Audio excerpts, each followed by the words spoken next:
A ver, morir es el único final que, bueno, que todos compartimos. Pero ¿nos hemos parado a pensar lo complicado que se ha vuelto? Hoy vamos a analizar una perspectiva muy particular sobre este dilema.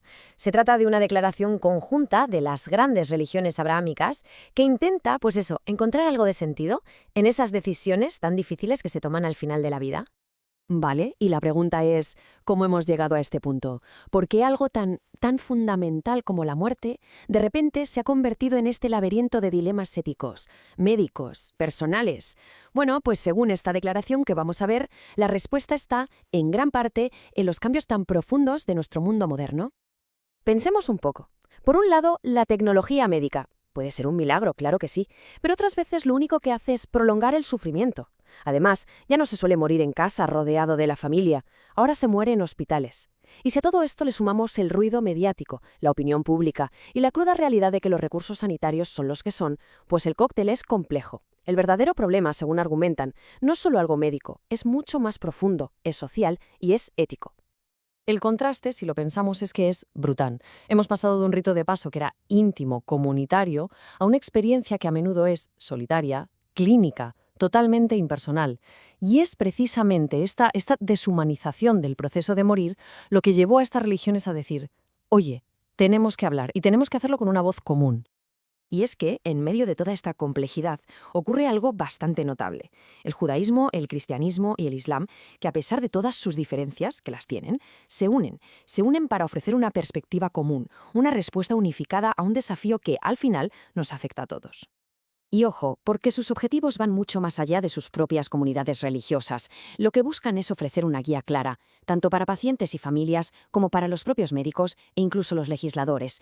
Es en esencia un intento de tender un puente, de conectar esa sabiduría de la fe con la práctica de la medicina de hoy en día.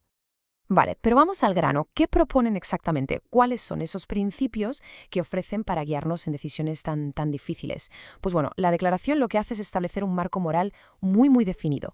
Lo primero de todo, y esto es crucial, es entender de quién estamos hablando. Cuando la declaración menciona a un paciente en fase terminal, no habla de cualquier enfermo. Se refiere a una persona con una enfermedad que es incurable, irreversible y cuya muerte pues se espera en cuestión de pocos meses.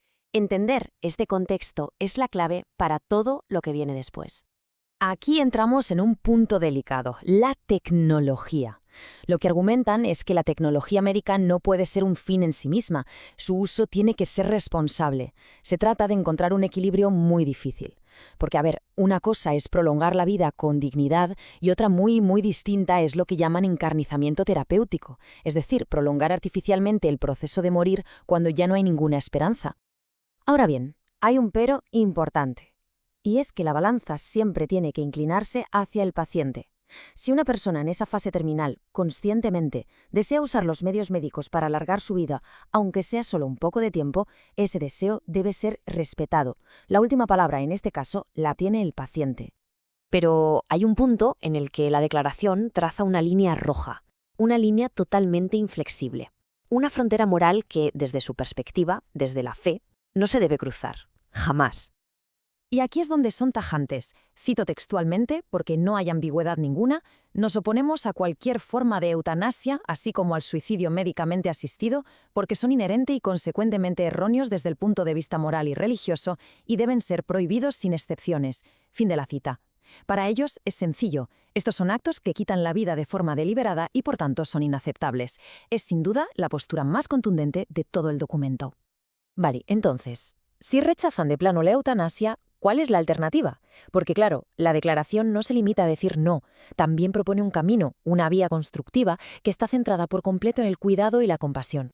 Y esa alternativa tiene un nombre: cuidados paliativos. Pero cuidado, su visión de los paliativos va mucho más allá de simplemente dar un tratamiento médico para el dolor.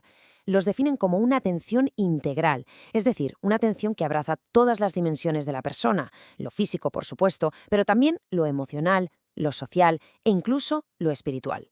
El foco cambia por completo. El objetivo ya no es curar lo que no es incurable, sino cuidar. ¿Y qué significa cuidar en este contexto? Pues mira, significa aliviar el dolor y otros síntomas, por supuesto. Significa ofrecer compañía para combatir esa soledad tan terrible, atender las necesidades del espíritu y, por encima de todo, garantizar que los últimos momentos de la vida de una persona estén llenos de la mayor dignidad y paz posibles.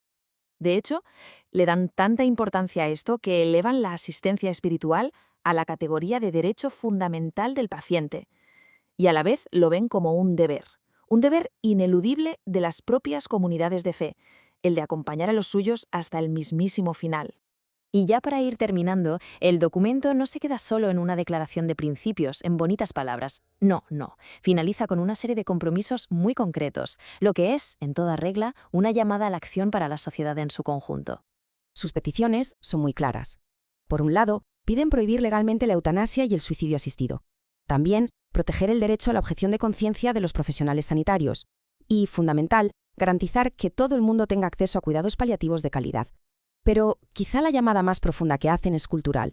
Se trata de crear una sociedad donde nadie, absolutamente nadie, al final de su vida, se sienta como si fuera una carga para los demás. Al final, esta declaración lo que hace es dejarnos sobre la mesa una pregunta que es esencial para nuestra época. En una era dominada por la ciencia y la tecnología, ¿qué papel juega la fe en las decisiones que tomamos sobre el final de la vida? ¿Es un contrapeso necesario? ¿Una especie de guía ética? La respuesta que cada uno dé a esta pregunta en el fondo definirá no solo cómo morimos, sino sobre todo cómo vivimos.